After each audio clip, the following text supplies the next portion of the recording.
हाय armies, आपका स्वागत है मेरे YouTube channel BTS Korean army 111 इन भोजपुरी सॉन्ग। तो आज मैं आप लोगों को माई ट्रैवल लवर का पार्ट 17 बताऊंगी। चलिए स्टोरी स्टार्ट करते हैं। पिछले पार्ट में हमने देखा था कि तेजो के जेल से निकलना नहीं चाहता था और यहाँ पर हम देखते हैं कि यहाँ पर युंगी जो कि बहुत ज़्यादा टेंस होता है क्योंकि उसने अपने बचपन के दोस्त सबको धोखा दे दिया और बहुत ज़्यादा ही वो बुरी तरीके से अब टूटने लगा था। वो अपने आप को अब बहुत ज़्यादा ही गिल्ट महसूस कर रहा था और वो खुद को ख़त्म करने के लिए बहुत ज़्यादा ही अब परेशान हो चुका था क्योंकि उसके डैड जो कि बहुत ज़्यादा ही उसको दिखावटी प्यार करते हैं लेकिन करते नहीं हैं। तेजो कि कुछ भी नहीं कहता है और यहाँ पर वो जेल में चुपचाप बैठ जाता है क्योंकि अब उसे कोई भी निकालने की कोशिश नहीं कर पा रहा था। यहाँ पर युंगी बहुत ज़्यादा ही परेशान था। ऐसा लग रहा था कि जैसे वो बहुत रातों से सोया नहीं है जब से उसने तेग को जेल में भेजा है। और हम कह सकते हैं कि जब से यहाँ पर अस्पताल में ये बवाल हुआ था तब से ही युंगी कहीं गायब हो गया था। उसे कोई भी ढूंढ नहीं पा रहा था, उसकी कोई भी खोज खबर नहीं मिल रही थी। और अचानक से यहाँ पर तेजो की बहुत ज़्यादा ही जो कि जेल में परेशान था, लेकिन युंगी अलग ही परेशान होता है और वो अब तुरंत ही अपनी गाड़ी उठाकर जिमिन के पास जाता है। जिमिन जो कि जेके के मौसी के घर पे रहती है, तो फिर वो वहाँ चली जाती है। वहाँ जाने के बाद जब युंगी दरवाज़ा खटखटाता है तो दरवाज़ा जिमिन ही ओपन करती है और जिमिन उसकी हालत देखकर बहुत ज़्यादा ही अब घबराने लगी थी क्योंकि वो बहुत ज़्यादा ही परेशान था। वो गेट पर ही खड़े होकर जिमिन से कहता है कि मुझे माफ़ कर दो जिमिन, क्या तुमने मुझे माफ़ किया? तो जिमिन कहती है कि तुमने जो गलती की है मैं उससे तुम्हें माफ़ कैसे करूं? तुम्हारी वजह से मेरे डैड चले गए और तुम बहुत ज़्यादा ही अब मुझसे माफ़ी मांग रहे हो। तो फिर युंगी की बातों से फिर जिमिन कहती है कि मुझे पता है कि तुम अपने दोस्त को बाहर निकालने के लिए ये सब कर रहे हो, लेकिन उसने गुनाह किया है, तुम उसे बचा नहीं सकते हो। युंगी सिर्फ इतना कहता है कि तुमने मुझे मेरी गलती की माफ़ी दी या फिर नहीं। तो फिर जिमिन जो कि उसे रिस्पॉन्स नहीं देती है तो कहता है कि तुम्हें नहीं पता, मैंने उस दोस्त को धोखा दिया है जिसने मुझे बचपन से पाला है और तो और तुम नहीं समझोगी। लेकिन एक बात मैं तुम्हें बता दूं कि मेरे डैड जो कि मुझे कभी पसंद नहीं करते थे और उन्होंने मेरी मॉम से कभी प्यार नहीं किया था। मैं तो जब आया इस दुनिया में तो मेरी मॉम मुझे छोड़कर चली गई और मेरे डैड जो कि मुझे बिल्कुल भी सपोर्ट नहीं करते थे, लेकिन किम तेहन ने मेरी सपोर्ट की और मुझे इस मुकाम पर लाकर खड़ा किया कि आज मेरे डैड मेरी हर वो बात मानते हैं। लेकिन मेरे को सिर्फ और सिर्फ ते ने ही प्यार किया है। मेरे डैड ने सिर्फ अपने बिजनेस के लिए इस्तेमाल किया है और तुम्हें कुछ नहीं पता है कि मैंने अपने डैड से भी बढ़कर अपने प्यारे दोस्त को आज जेल में भिजवा दिया है। तो मुझे कैसा फील हो रहा है? वो मेरी जान था और उसने मुझे बहुत ज़्यादा ही पाला पोसा है और इतना बड़ा किया है कि मैं अपने मुकाम पर आज खड़ा हूँ। उसने मुझे इतना सपोर्ट किया कि मैं जो करना चाहता हूँ वो कर सकता हूँ। और तुम जो कि नहीं समझोगे, तुम्हारे कहने पर तो मैंने उसे जेल में भिजवा दिया क्योंकि तुम कह रही थी कि अगर तुम ये कर दोगे तो मैं तुम्हें माफ़ कर दूँगी। तुम्हारी माफ़ी पाने के लिए मैंने ये सब किया और मैं तुमसे बहुत ज़्यादा प्यार करता हूँ। पता नहीं कब तुमसे लड़ते लड़ते झगड़ते मुझे तुमसे प्यार हो गया। मुझे बिल्कुल भी नहीं पता, लेकिन मैं तुमसे प्यार करता हूँ। क्या तुम्हें माफ़ करती हो मुझे? और प्लीज़ मुझे माफ़ कर दो। तुम्हारी माफ़ी के लिए मैंने इतना सब कुछ किया, अपने जान से बढ़ के दोस्त को भी इस तरीके से हर्ट किया। तो फिर मुझे कैसा लग रहा होगा तुम्हें पता है। जब मैं उससे मिलने जेल गया था तो उसने मुझे देखा तक नहीं, और मुझे ऐसा लग रहा था कि मेरे प्राण वहीं सूख गए हैं। मैं खुद को मरा हुआ महसूस कर रहा हूँ। और आज मैं यहाँ पर उसकी बदौलत हूँ। तो फिर मैंने उसे ही चीट कर दिया अपने प्यार के लिए। वो मुझे कभी माफ़ नहीं करेगा, और मुझे ये पता है कि वो मुझे इतना नाराज़ नहीं है कि मुझे कभी माफ़ ना कर पाए। लेकिन मैं खुद को कभी माफ़ नहीं करूँगा, और अगर उसने मुझे माफ़ भी कर दिया तो फिर उसकी माफ़ी पाने के लिए शायद मैं तब तक ना रहूँ। और यहाँ पर जिमिन जो कि उसे देख रही थी, उसे भी अब थोड़ा थोड़ा अंदर से कुछ अलग फील हो रहा था।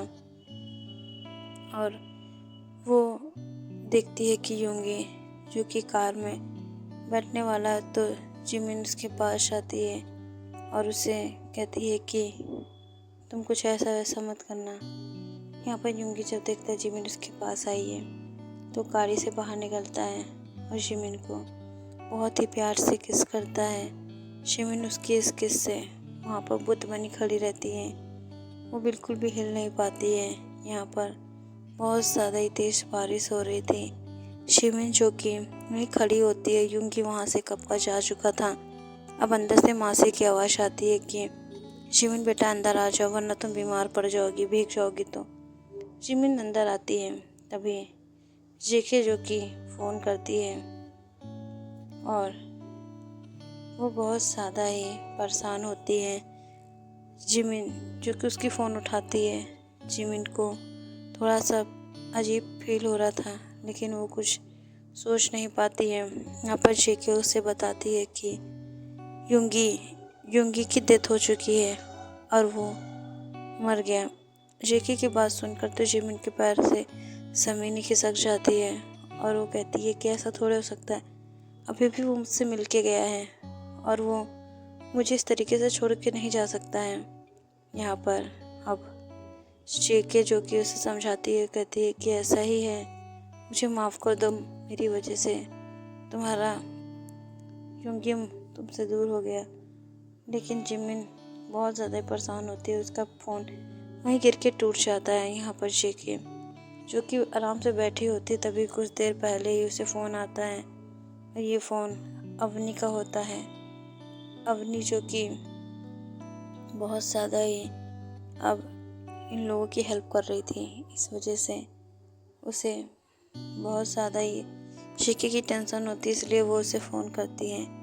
यहाँ पर यूंगी के बारे में बता देती है, क्योंकि ध्रुव जो कि बहुत ज़्यादा टेंशन में रहता है, तो फिर अवनी को तो पता चलना ही था।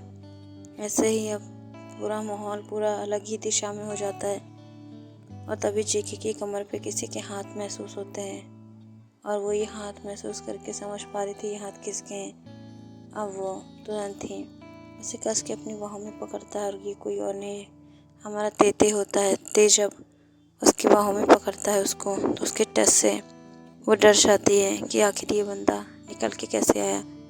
तभी ते कहता है कि मैंने कहा था ना तुमसे कि सिर्फ एक दिन मैं यहाँ रुकूंगा, लेकिन मैंने ये नहीं कहा था तुमसे कि एक रात भी रुकूंगा। और तुमने तो बहुत ज़्यादा ही खुशियाँ बटोर ली, और तो तुम्हारी वजह से आज मेरे दोस्त ने सुसाइड कर लिया और वो इस दुनिया में नहीं है। और तुम जो कि बहुत आराम से यहाँ पर बैठ के अपनी फ्रेंड से बात कर रही थी, अब तुम्हें क्या लगता है कि तुमने आज बहुत अच्छा काम किया है और तुम अब मेरा वो रूप देखोगी जो कि पहले दिन मैंने तुम्हें दिखाया था। अब वो जेके को बहुत ही टाइटली पकड़ कर किस करने लगता है और ऐसे ही जेके को हर्ट करने की कोशिश करता है। तभी जेके कहती है कि एक बात सुन लो मिस्टर किम, तुम शायद भूल रहे हो कि तुम्हारा बेबी अभी अंदर है मेरे। अगर तुमने कुछ भी किया तो मैं उसे हार्म कर दूंगी, वरना तुम तो सोच ही सकते हो कि एक दुश्मन कभी भी एक दुश्मन के बच्चे को नहीं पाल सकती है। सोच रही बात शेख अब शेखी किस तरीके की धमकी सुनकर ते थोड़ा दूर हट जाता है और उसके पास नहीं जाता और कहता है कि तुमने तो कहा था कि तवनी मेरे बच्चे की माँ है, तो भी तुम्हारे अंदर कैसे? ते कहता है तो जेके कहती है कि अच्छा ये बताओ, जो लड़की अपने आप को किसी को नुकसान नहीं पहुंचाने देती, वो लड़की अपना बच्चा किसी को क्यों देगी? अब मेरे अंदर से मेरे बच्चे को निकाल पाना इतना भी इजी काम नहीं है जो तन्वी कर लेगी। और वैसे भी अवनी जो कि मेरी फ्रेंड है और वो तवनी जो कि सोच रही थी कि वो मेरी फ्रेंड को मेरे खिलाफ भड़का देगी, लेकिन ऐसा नहीं है। हम दोनों ही बेस्ट फ्रेंड्स हैं और जैसे आशी उसकी फ्रेंड है वैसे मैं भी हूँ और मेरे लिए भी वो कुछ भी कर सकती है। ते जो कि इसकी बातें सुन के उस रूम से निकल जाता है। यहाँ तन्वी जो कि उस रूम में आती है और कहती है कि तुम्हें बहुत शौक है इस तरीके से उसे चीट करने का, और तुम क्या सोचती हो कि इस तरीके से उससे बोलोगी तो वो मान जाएगा बात। और जेके तन्वी को कहती है ओ तो तुम्हें क्या लगता है तुम माँ बनने वाली हो? बट ऐसा नहीं है, क्योंकि तुम्हें मैं अपना बच्चा क्यों दूंगी? बोलो कि तुम एक ज़िंदगी में आकर उसकी वाइफ बन पाओ और मेरी जगह ले पाओ। ऐसा कभी नहीं होगा। तुमने जो किया है उसकी सजा तो तुम्हें मैं दूंगी, लेकिन तुम इस किम फैमिली से कैसे निपटोगी जो तुम्हें इस तरीके से देखकर बहुत ज़्यादा खुश होते हैं और उन्हें ऐसा लगता है कि तुम्हारे पेट में अब ती का बेबी है और उन्हें 9 महीने बाद वो बच्चा चाहिए होगा। तो फिर तुम कैसे दोगी वो बच्चा? अगर तुमने नहीं दिया तो भी तुम क्या ही कर पाओगे? अब तो तुम बहुत ज़्यादा ही बुरी तरीके से फंस चुकी हो। यहाँ पर बहुत ज़्यादा सिचुएशन बिगड़ रही थी और अब तन्वी की हालत ख़राब हो जाती है और वो क्या करे उसे खुद ही कुछ नहीं समझ में आता है और वो यहाँ से पैर पटक कर चली जाती है। नेक्स्ट डे जो कि बहुत ज़्यादा ही अब परेशान होता है और वो किसी से फ़ोन पे कहता है कि उसका ट्रीटमेंट जल्दी करो, ये पागल लड़का कभी नहीं सुधरेगा। मैंने इसे इग्नोर क्या किया, इसने तो मुझे ये सोच लिया कि मैं इससे कभी बात ही नहीं करूँगा। आखिर उस समय मैं थोड़ा सा गुस्सा था, अगर गुस्से में मैंने अपना मुंह फेर भी लिया तो क्या ये मुझे छोड़कर चला जाएगा? ते जो कि युंगी की बात करता है, युंगी जो कि जिंदा होता है और वो अपना ट्रीटमेंट करवा रहा होता है। युंगी को बहुत ज़्यादा ही अच्छे डॉक्टर ट्रीट कर रहे थे और वहाँ पर चूँकि युंगी खुद ही बहुत अच्छा डॉक्टर होता है तो फिर कैसे नहीं उसे कोई ट्रीट कर पाएगा। और ते तो साइंटिस्ट है, उसकी बात तो वो सभी मानेंगे। ओके आर्मीज, इस पार्ट को मैं एंड करती हूँ। नेक्स्ट पार्ट में हम किसी एक बीटीएस मेंबर की बहुत ही गहरी चाल को एक्सपोज करेंगे और अगर नेक्स्ट पार्ट में नहीं हो पाता है तो फिर अगले नेक्स्ट पार्ट में तो ज़रूर करेंगे। तो फिर आप लोग उस पार्ट का इंतज़ार कीजिए। बाय आर्मी सरांगे। और अगर वो बीटीएस मेंबर बहुत ज़्यादा ही बुरा करने वाला है तो फिर आप लोग प्लीज़ उसे हेट मत कीजिएगा। By army सरांगे।